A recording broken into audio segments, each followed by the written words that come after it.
Graça e paz. Eu sou o pastor José Henrique e aqui, na Escola Dominical da Igreja Presbiteriana de Nova Aurora, estamos estudando a revista Expressão.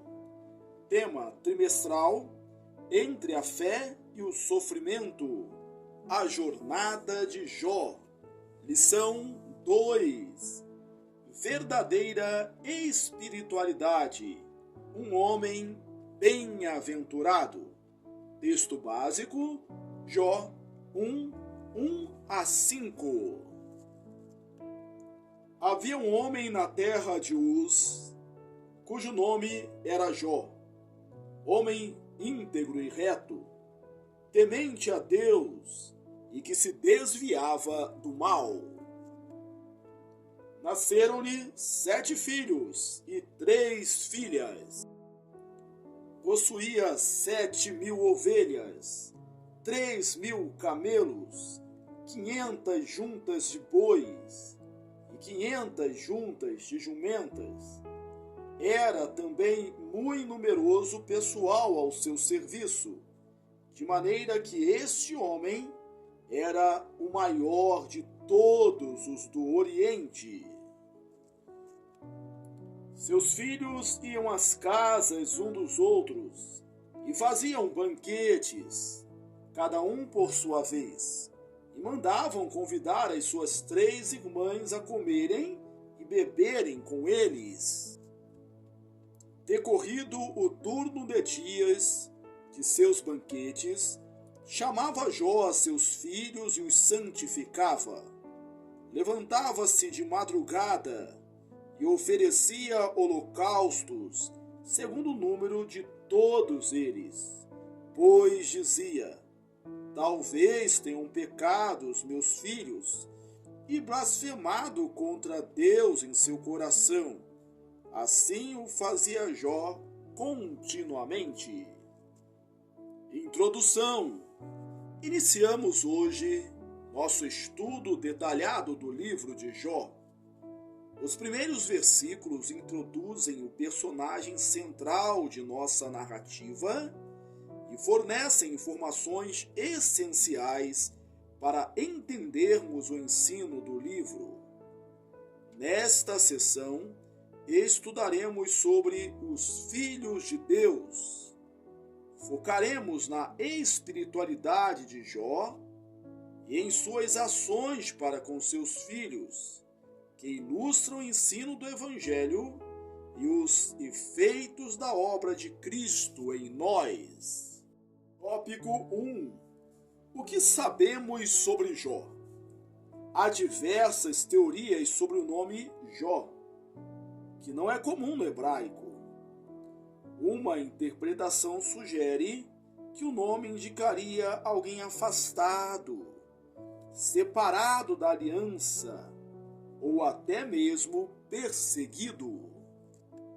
No entanto, isso não corresponde ao que lemos sobre Jó, exceto se estivermos tratando da problemática do seu enredo. Outra possibilidade, derivada das línguas dos antigos povos de Canaã, seria: onde está o Pai? Indicando uma invocação da presença divina.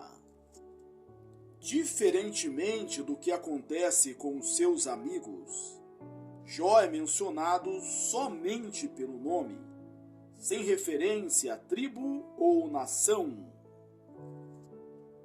Isso é semelhante ao que acontece com Melquisedeque, Gênesis 14:18, Hebreus 7:3. O foco sobre esses 2 homens está totalmente em seu relacionamento pessoal com Deus e nas ações decorrentes disso. Eles demonstram que a aliança não depende de linhagem ou vontade humana, mas de um relacionamento que procede de Deus. João 1,13, sendo concedido a quem ele quer. Romanos 9:16. A menção a sabeus e caldeus agindo em bandos, e de seu nome junto a Noé em Ezequiel 14:14, sugerem que Jó foi um contemporâneo de Melquisedeque e Abraão, um dos primeiros a manter o temor a Deus após o dilúvio. Embora não saibamos qual era a origem do conhecimento sobre Deus que Jó possuía, temos a afirmação bíblica de que era um conhecimento verdadeiro. Jó é descrito como habitante da terra de Uz, fora do território de Israel. Essa região é associada a Edom, em Lamentações 4:21, levando alguns a identificá-lo como edomita. Outra interpretação sugere que Jó viveu na região antes de ser ocupada pelos descendentes de Isaque. Em ambas as hipóteses, ele não pertence à semente santa escolhida em Jacó, Israel. Não faz parte do povo da aliança. Contudo, sua posição como fiel servo do Senhor é inquestionável.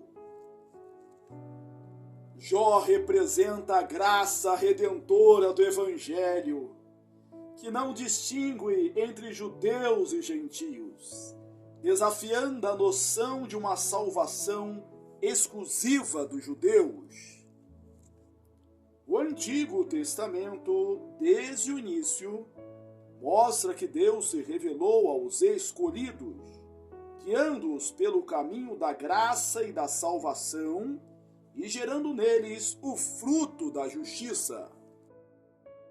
Tópico 2. A espiritualidade de Jó. Embora os detalhes pessoais de Jó sejam breves, as informações sobre sua espiritualidade são surpreendentemente abundantes e enfatizadas. A espiritualidade de Jó é descrita por meio de 4 elementos chaves.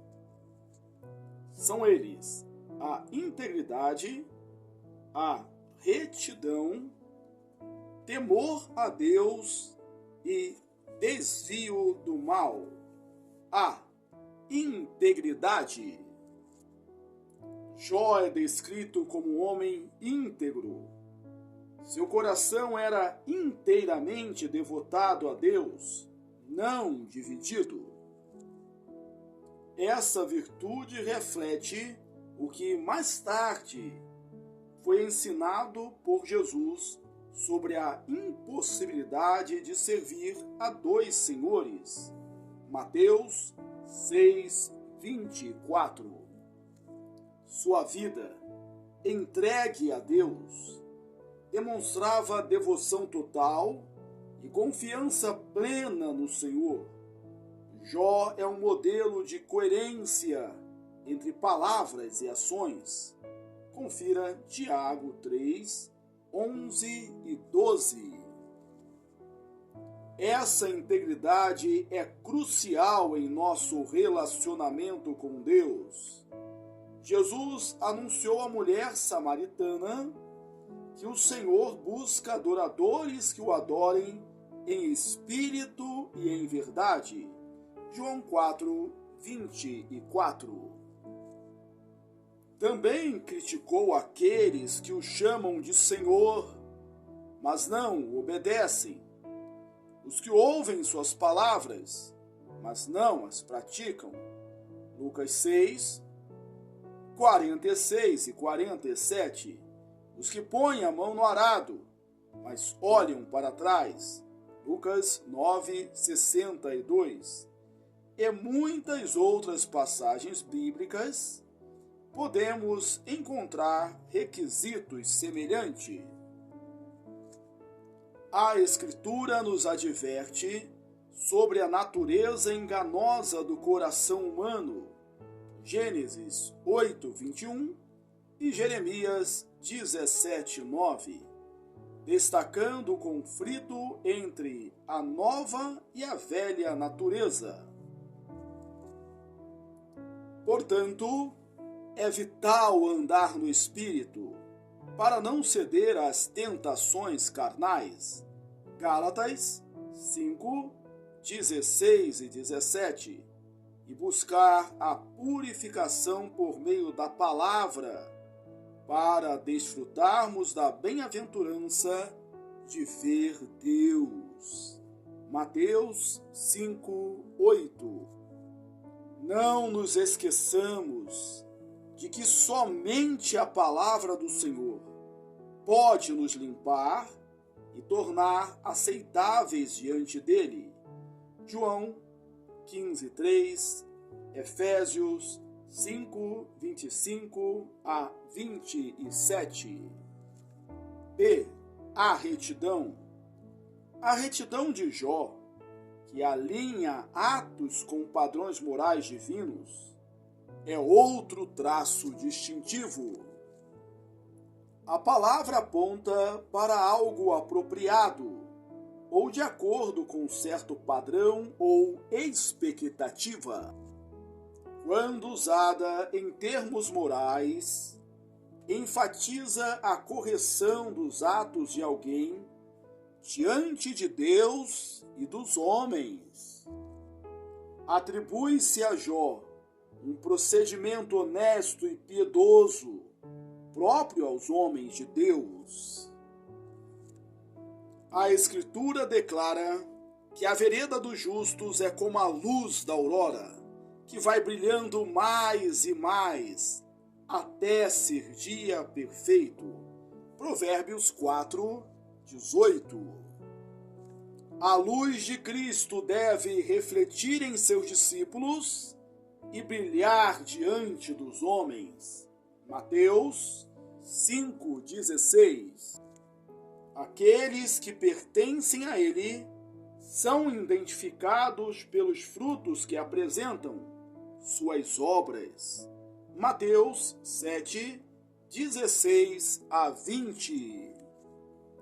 Isso é possível somente pela graça divina, que nos capacita a viver de modo sensato e piedoso neste mundo.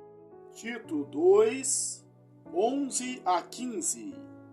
O salmista afirma que o homem bem-aventurado distribui, dá aos pobres, a sua justiça permanece para sempre. Salmo 112:9. Sendo espiritualmente íntegro, sadio, esse homem agirá sempre em conformidade com esse padrão. O servo de Deus anda em retidão, de modo digno da vocação a que foi chamado. Efésios 4:1. Confira também Filipenses 1:27, Colossenses 1:10 e 1 aos Tessalonicenses 2:12. C. Temor a Deus. O terceiro aspecto da espiritualidade de Jó é seu temor a Deus. Na Bíblia, temor abrange mais do que medo, referindo-se primordialmente à reverência e submissão. Esse conceito envolve o reconhecimento do senhorio e da autoridade de Deus. Por exemplo, Jacó jurou pelo temor de Isaque, em Gênesis 31:53, aludindo à fé de seu pai. A literatura sapiensal frequentemente cita o temor do Senhor como princípio da sabedoria. Lemos sobre isso em Jó 28:28, também em conjunção com a ideia de afastamento do mal. Eclesiastes resume essa ideia. Teme a Deus e guarda os seus mandamentos, porque isto é dever de todo homem. Eclesiastes 12, 13. Aquele que verdadeiramente teme a Deus sabe que prestará conta de seus atos a Ele. Mateus 18, 23, 25, 19. E por isso esforça-se por manter-se fiel e obediente a seus mandamentos, tendo consciência de que Deus examina o coração e a mente. Mateus 23, 23. Letra D. Desvio do mal. O último aspecto é o compromisso de Jó em desviar-se do mal, um desafio constante para os filhos de Deus.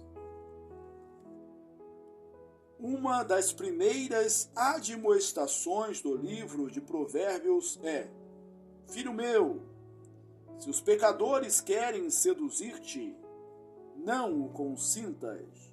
Provérbios 1, 10. De modo semelhante, Tiago ordena que os crentes resistam ao diabo. Tiago 4, 7. Somos exortados a nos libertar de tudo que nos atrapalha na jornada espiritual. Hebreus 12, 1. Reconhecendo nossa vulnerabilidade, Jesus nos ensinou a orar ao Pai por proteção contra tentações e males. Mateus 6, 13. Ele mesmo intercedeu por nós. João 17, 11 a 15. Deus nos fortalece com o seu Espírito, proporcionando discernimento e força para viver de maneira a glorificá-lo. Romanos 8, 13 a 14. Tópico 3. As boas obras de Jó. A espiritualidade de Jó se refletia em suas ações, uma dimensão importante destacada no livro. Ele desempenhava cuidadosamente o papel de líder espiritual da família. Jó 1:5. Os filhos de Jó frequentemente organizavam encontros e festas, talvez celebrando seus aniversários. Após esses eventos, Jó reunia a família, consciente da possibilidade de pecados cometidos. Ele oferecia holocausto para a santificação de todos. Essa conduta de Jó nos lembra da necessidade de atenção constante ao pecado em nossa vida e na vida daqueles sob nossa responsabilidade. Ao contrário de Eli, 1 Samuel 2, 22 e 23, por exemplo, Jó agia proativamente, ciente de que todos careciam de redenção. Ele sabia que todos são pecadores, necessitando da graça de Deus. Jó não tinha recursos para apontar esses pecados, mas sabia que essa era a condição de todo homem. Essa também é a premissa do Evangelho. Não há justo, nenhum sequer. Todos pecaram e carecem da glória de Deus. Romanos 3, 10 e 23. Jesus veio para redimir seu povo dos pecados. Mateus 1, 21. Lucas 19, 10. A justiça de Jó, portanto, não era mérito próprio, mas um dom de Deus, refletindo a justiça divina que nos é concedida por meio de Cristo. Romanos 1:17, 3:22, 4:6 e 2 aos Coríntios 5:21. Jó ensinava a seus filhos sobre a santidade de Deus e a necessidade de viver de acordo com a sua vontade. Da mesma maneira, no Evangelho, a redenção por Cristo não é um convite ao relaxamento moral, mas um chamado à santidade e à justiça. Com Cristo, morremos para o pecado, devendo, portanto, abandonar as práticas antigas. Como filhos de Deus, nossa esperança é de que seremos semelhantes a Jesus e, fundamentados nela, nós nos purificaremos. 1 João 3, 1-3. Conclusão: as Escrituras apresentam Jó como um homem que exemplifica interna e externamente as características daqueles que foram alcançados pela graça salvadora de Deus. Mesmo muito antes da vinda de Jesus, ele já experimentava os benefícios de uma vida transformada, que é fruto da comunhão com Deus. Não sabemos o modo exato como Jó conheceu o Senhor ou a sua vontade, mas é claro que ele tinha um conhecimento verdadeiro e servia a Deus com total devoção e fidelidade. Aplicação: comprometa-se com Deus, pois isso é a característica mais vital que podemos exibir. Seu maior desejo é ser reconhecido como filho de Deus e servo fiel no dia do julgamento divino? Reconheça que seu esforço pessoal é, em si, insuficiente para isso e que a graça de Jesus, revelada no Evangelho, nos transforma, purifica e habilita a viver e agradar a Deus. Trabalhe para produzir frutos dignos do chamado que recebeu, para conduzir outros ao amor e serviço do reino de nosso Senhor Jesus Cristo. Concluímos a leitura da lição 2, verdadeira espiritualidade, um homem bem-aventurado, Jó 1:1-5. Que bom que você chegou até aqui. Aproveito essa oportunidade para convidá-lo a ler também os meus livros. Você é o que você fala e você é o que você planeja. Que Deus te abençoe ricamente. Um forte abraço e até a próxima, se Deus quiser.